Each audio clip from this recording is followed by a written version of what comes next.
ये जलाओ, कौन जलाएगा? अभी रुक जा, पापा को आने दे। एक जना बनाओ वीडियो। अच्छी अच्छी बनाओ। तू तो मत ही बना। बंडल मैं फोड़ू। ये सही बनाओ। तू तो मत ही बना। बंडल मैं फोड़ू। ये आए गए हमें नानी वानी के।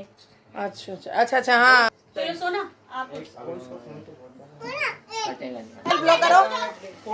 खड़ी हो बेटा। बोलो बोल। हैप्पी बर्थडे सोना, happy birthday to you, happy birthday. Clapping करो, क्लैपिंग। कुछ नहीं हुआ। क्लैपिंग करो, क्लैपिंग। काटो, केक काटो। दीदी का हाथ पकड़ लो। हाँ ये बात ना। चलो कटिंग करके दादी को खिलाओ, नानी को खिलाओ। हाँ वहाँ है तो क्या है, फर्क है वो। थोड़ा सा मुंह लगा लो। हाँ हाँ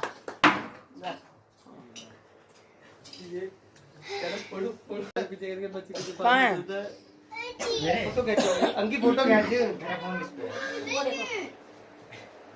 देखो देख वीडियो बना रहे हैं। हाँ हाँ कोई बात नहीं। खिलाओ केक काटा नहीं। अभी खिलाती हूँ, खिलाती हूँ, ले ले। मैं भाई खींचो। थैंक यू बोलते हैं। भाई श्री को भी तो लोग केक काटा है। श्री को भी तो बर्थडे है। आप ही खिलाओ ना, आप ही खिलाओ भैया को खिलाओ, आप ही खिलाओ। बस अब नानी को खिला। बड़ा तो सैंडविच भी दिया है वैसे।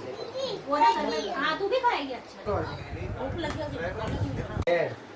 लल्ला समोसे समोसे का मैं कह रहा हूँ नहीं खा लेगी भारती को 2 समोसे ही पकड़े। वो खाने के टाइम में समोसे भी खाएंगे। हाँ नहीं वो आ रहा है तो पूछ लेना ना आ जाएगा तो।